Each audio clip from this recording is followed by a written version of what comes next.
Alrighty, so I bought a whole inventory lineup of some youth model ATVs and dirt bikes.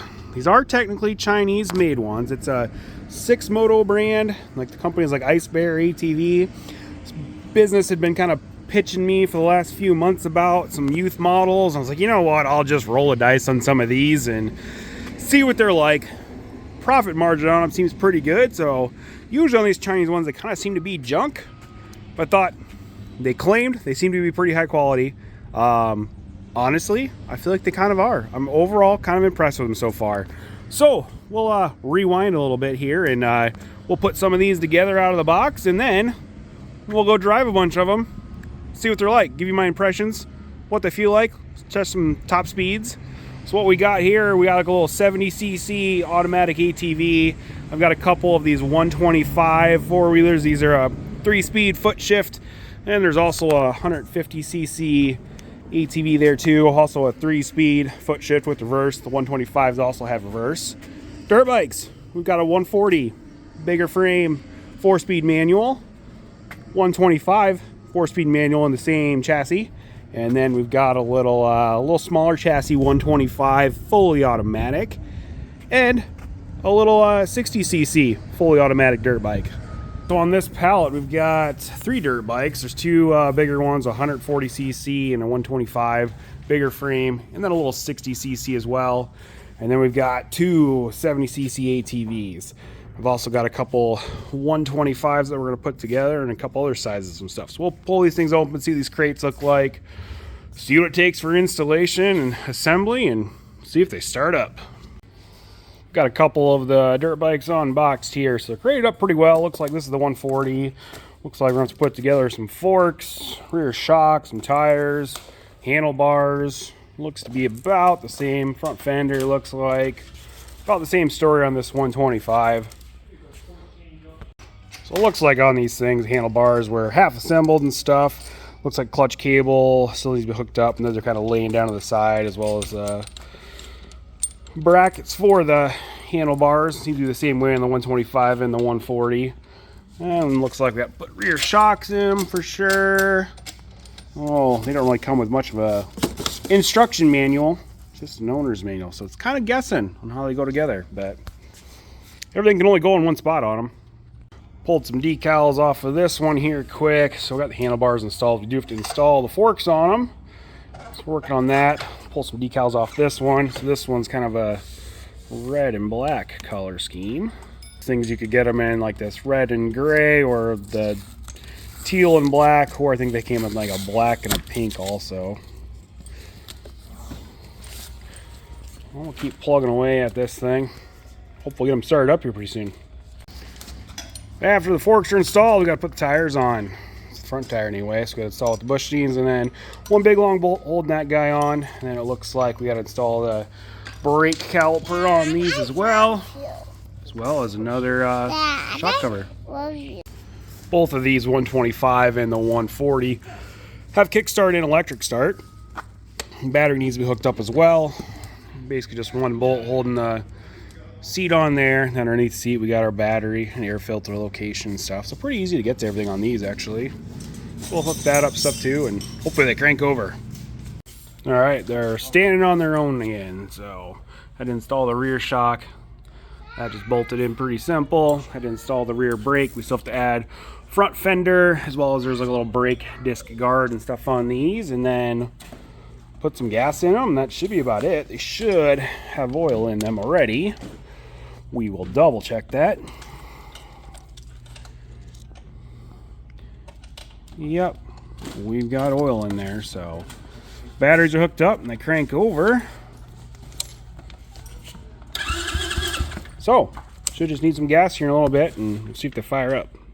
Well, the last step was to install the front fender, this shock cover and brake discard, and front number plate, put a little handlebar pad on them. We've got gas in them, so let's see if they'll start up here. So they should have choke there. Not sure where it goes.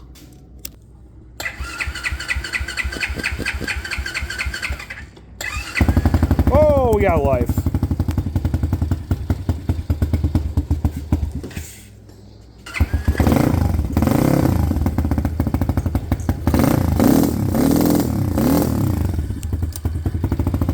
choke off, likes that. Got one started. See if the other one goes. Oh, I gotta turn the gas on first. Oh, you got, yes, let's go. Reserve first. There's choke, hit it.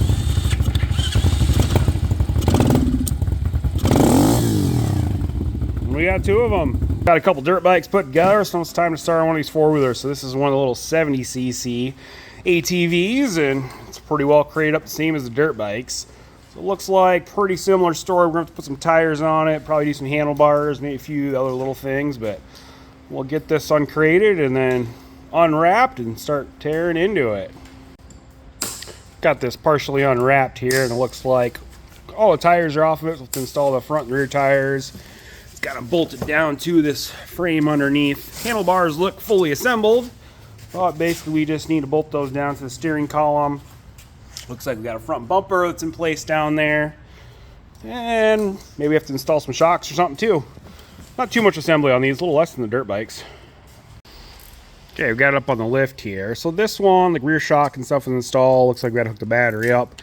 Do some lights on it. On the front end, we did have to install the front shock. That's pretty much it. Tighten the handlebars down, hook the battery on, pull some decals off, put some tires on. That's pretty much it on these. Definitely a little simpler than the dirt bikes for sure. All right, it's coming together. Just peeled the protective off the stickers. We got some tires on it. Basically, we just need to put a front bumper on it, throw some gas in this thing, and see if it fires up. Hopefully that's the case. All right, we've got it put together. Let's see if it will start. Turn our key on. These have to start with the brake. Choke lever right there, full choke, little just like that.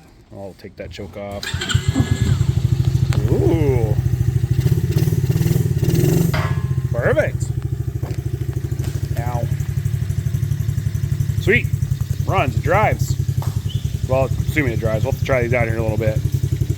On to the next one.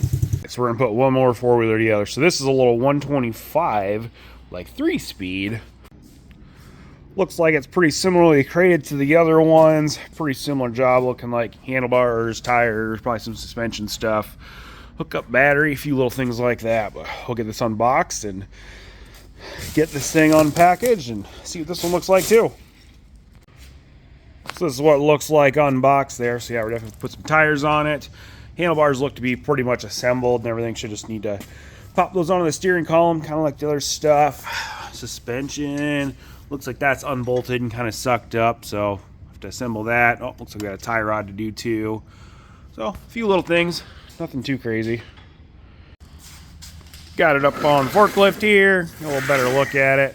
As I said, these are a little 3-speed, foot shift, automatic clutch transmission, solid rear axle, hydraulic brakes, front and rear, kind of nice. Electric start, headlights. Well, this one's all put together. Time just to air up some tires, put a little gas in it, see if it fires up. I think they're pretty sharp looking things. Got some gas in it. First start, see what it'll do. Key on, choke. Just like that. Pretty consistent. A little idle without the choke. Oh yeah. Give it a little rev.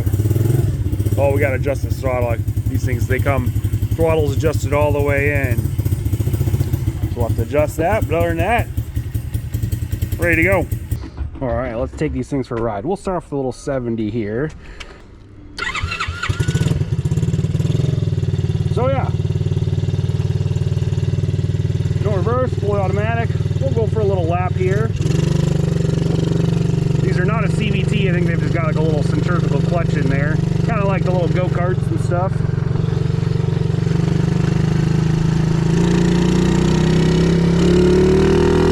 Definitely got enough power to haul me around. I'm like 220 pounds, 225, more like 230.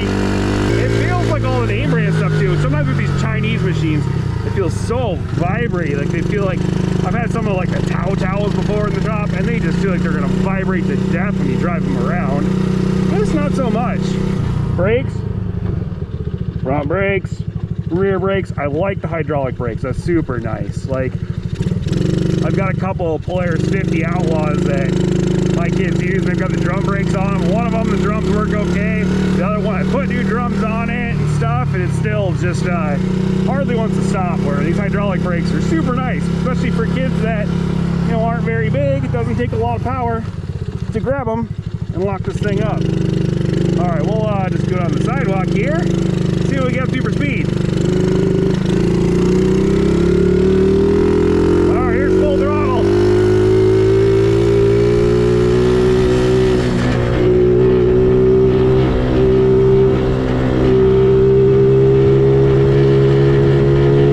I think that's pretty much it right there. Not bad though. Especially with a light kit on this thing, this thing could really fly. They are speed limited. They've just got throttle stop that you can adjust. No electronic throttle kill or anything like that, like some of them have. But overall, not bad. Retail on these things is $1,100, but compared to, you know, a new 50 or 70 cc Polaris Can-Am, something like that, I think those are like $2,700, $2,800. So pretty cheap. All right, let's hop on this one now. So these are a 125, and they're all carbureted. Choke. Start right up. We've got, kind of hard to see in the sun here, we've got a little shift indicator, so we're neutral right now. Like there's first gear. These, back to neutral. Reverse. It does go into reverse without hitting any sort of like safety switch or something like most of the foot shifts do. So that's not too crazy about, where you could basically be rolling and go into reverse without hitting in some sort of brake or something like that. Still have hydraulic front and rear brakes on both, and a 3-speed. So gas cap, please. All right, let's go for a ride. I like these. They've got really nice grips on it. The hydraulic brakes that work very well, front and rear. Throttle stop on these two. First gear, second gear, third gear right now, just cruising. Vibrations really, like, not bad on these at all either. Like, they feel smooth. Like, they feel like anything else. So yeah, retail on these is $1,550. I wish they were fully automatic. I think they'd sell a little bit better then, but I like the looks of them. Okay, first gear, second gear, third gear, full throttle. See what we get up to. We're still climbing.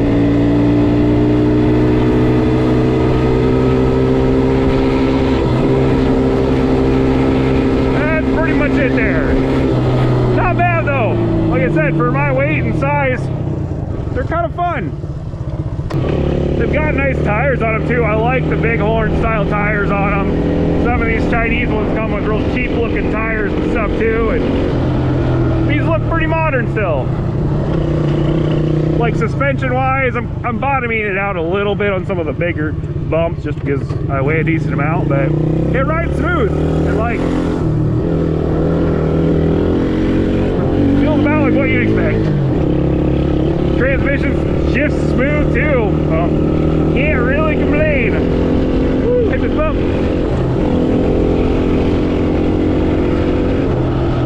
And we're back. All right, we'll grab this 150 here. Got headlights down here too. LED headlights, which are kind of nice. Actually pretty bright too, like very functional headlights on them. So this is the 150 here, still a 3-speed. Not much bigger of a chassis, just slightly.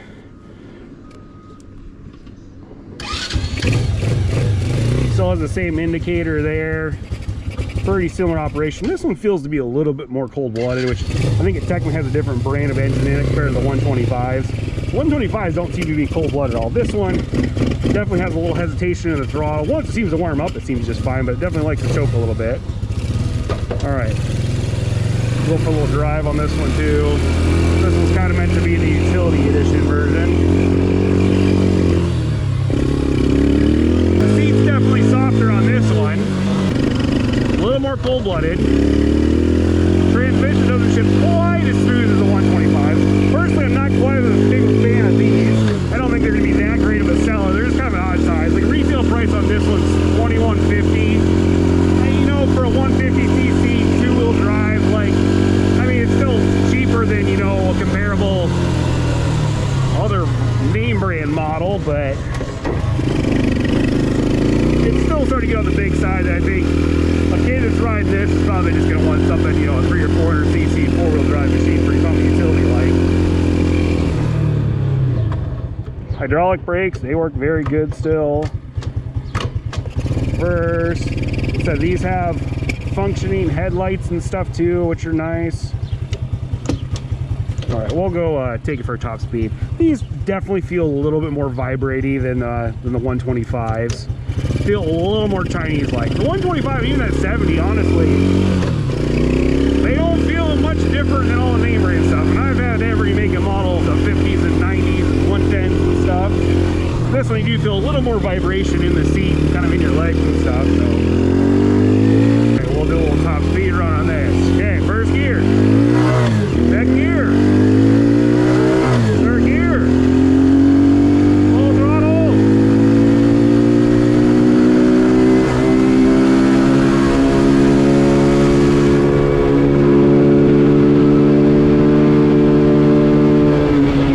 I think that's pretty much it. I don't think it's actually any faster than 125. I feel like those actually went a little bit faster. We're gonna see if I can ride this little thing. It's so little. Whew.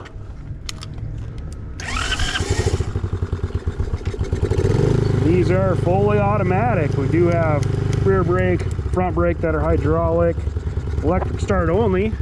I don't think I can get my foot pegs or feet on the foot pegs, but oh, maybe I can. Oh yeah. Nice and cramped on the 360.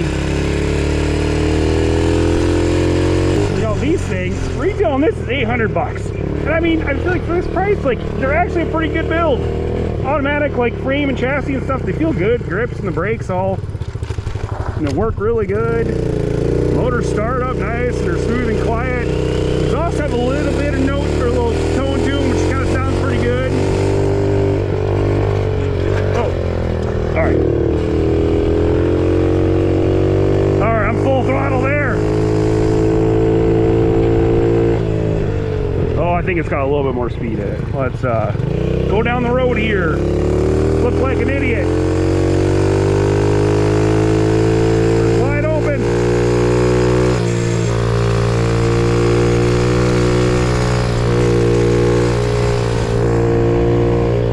Yeah, it's pretty much full speed.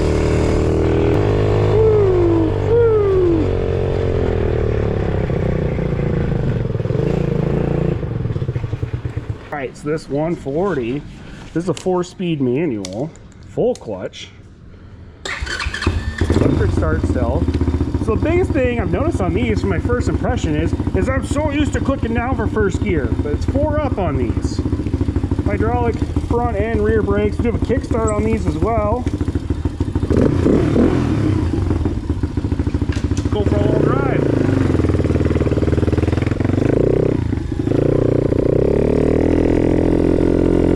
These have a 14-inch rear wheel, 17-inch front. Retail on this side, 140 is 1,700.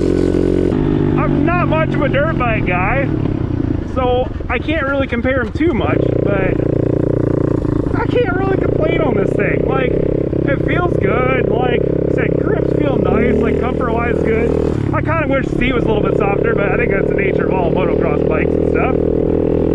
Electric start and kick start, like, the power is not bad for the size of this engine. The engine doesn't feel like it's vibrating funny or anything like that. Kind of got a good sound to it.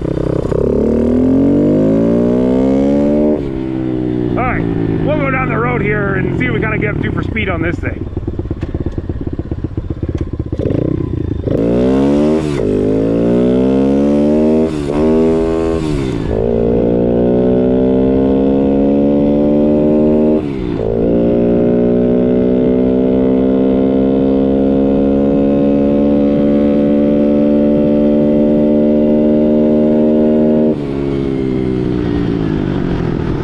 That feels plenty fast for a bike like this, for this engine size. Like, I'm pretty impressed with the power.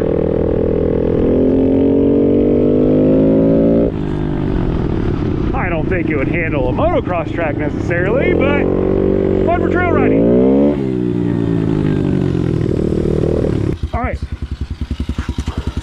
this one here. This is a 125cc, a little smaller chassis, so it's 12-inch rear wheel, 14-inch front. This one's fully automatic, so no clutch, no brake, just front brakes, and then foot brake down here on the side or the rear, and fully automatic, no neutral or anything either. Let's go for a little spin on this one. This will be more of the true pit bike size.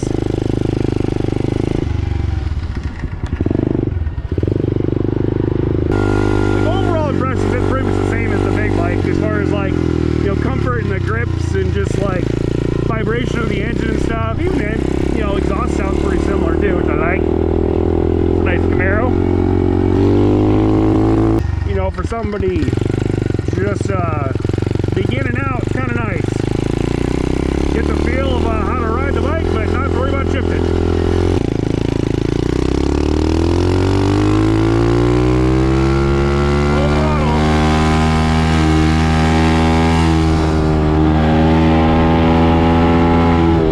That's probably about it. Maybe has a little bit more.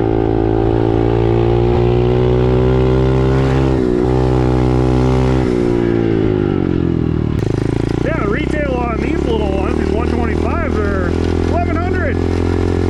So, kind of a fun little bike too.